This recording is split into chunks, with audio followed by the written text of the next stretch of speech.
Welcome, Shackers, to the Shacknews E3 booth.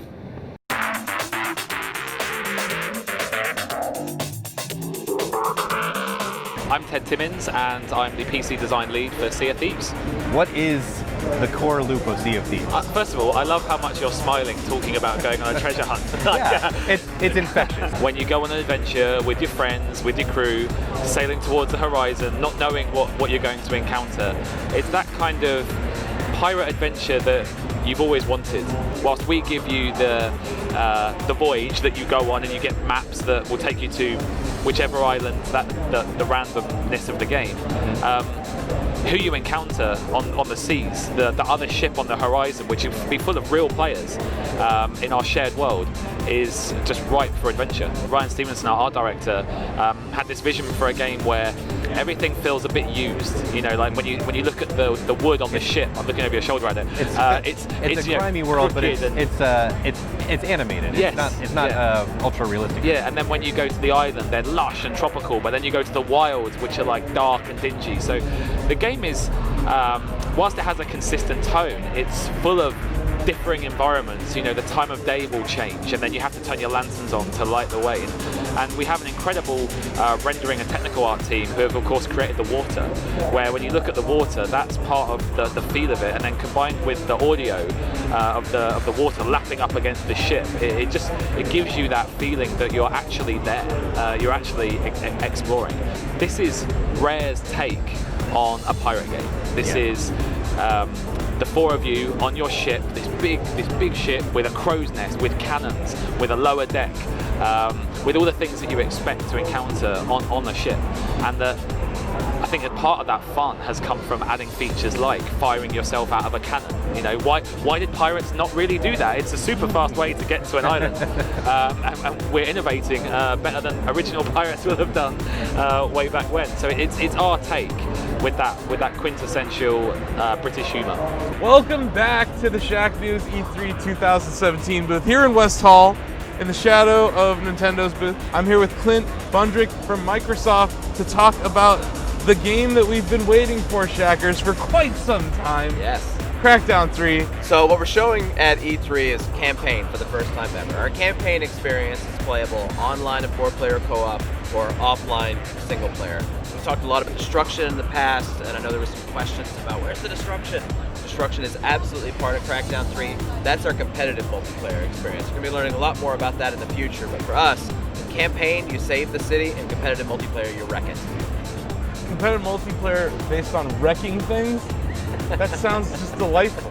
We're going to talk a lot more about our competitive multiplayer soon, but what we've shown and what people have seen a lot of the technology that we've shown, and that's the cloud compute that gives you completely 100% destructible environments where you can tear down buildings and create your own paths to the maps.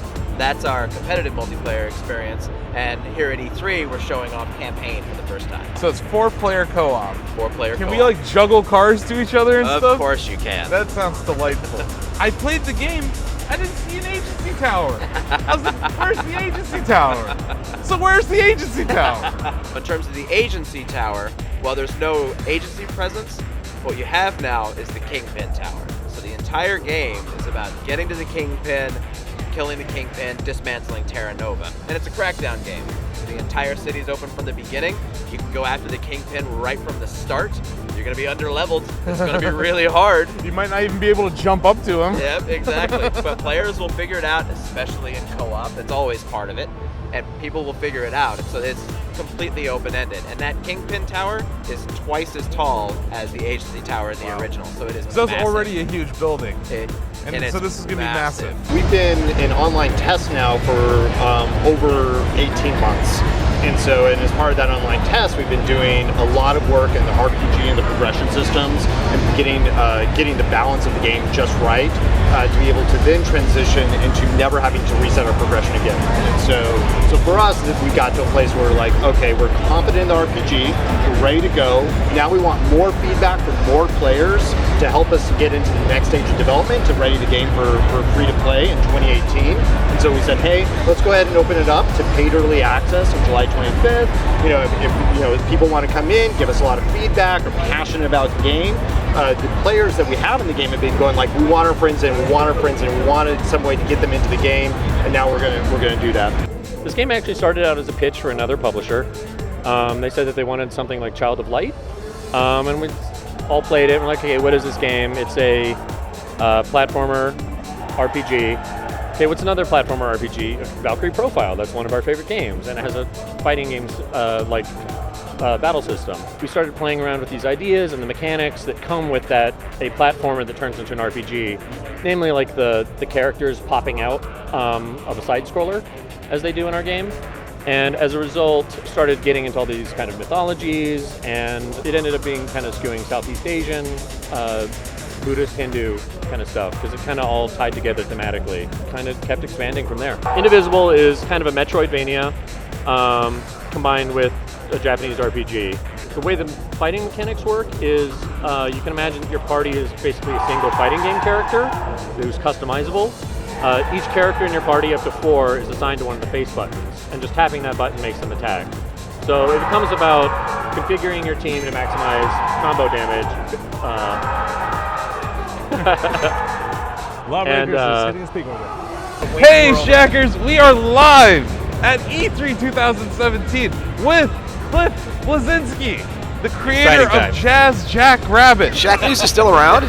Shacknews is We still are. around. Okay, cool. That's You our have slogan. an account on our forum. Oh yeah, it's been a while. And also TwitchCon's going to be down there in Long Beach this year. Yeah. TwitchCon, the show that makes you feel really old. you ever gone to a Twitch party? Yeah. Yeah, it's Lots of influencers, very influential people there. lots of very animated, bright-eyed, and bushy-tailed youngsters with very good skin. You exited Epic after the sale of Gears of War. Congratulations on that. Let's back up.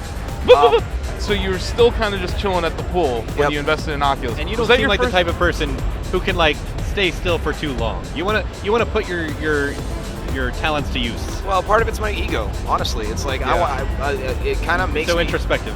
it makes me like thrilled to like look and see people lining up and to see that enormous banner and be like, oh, okay, this is it's the team's teenager, but it was my baby initially. Yeah, sure. It's like, okay, I want to make this game about shooting weapons in modified gravity and with all these crazy awesome weapons in a rebuilt, America after a crazy earthquake and the moon explodes. This game I wanted to make, we can talk about the gravity-defying combat, we can talk about the roles, the maps, all that stuff, but at the end of the day, I think we've kind of made the Dark Souls of competitive first-person shooters.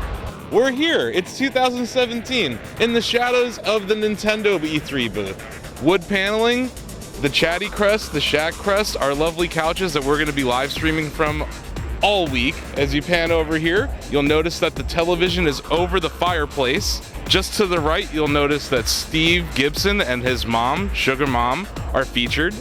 And over there, we got Lola and me. Over here, we're going to be giving away a lot of Shack swag. We got buttons, stickers with the Shack logo. We have the Chatty Crest, all sorts of good stuff that Shackers are going to be drooling over. So as you can see, we have pretty cool Shacknews logo here on a brick wall. I thought you could catch that real quick.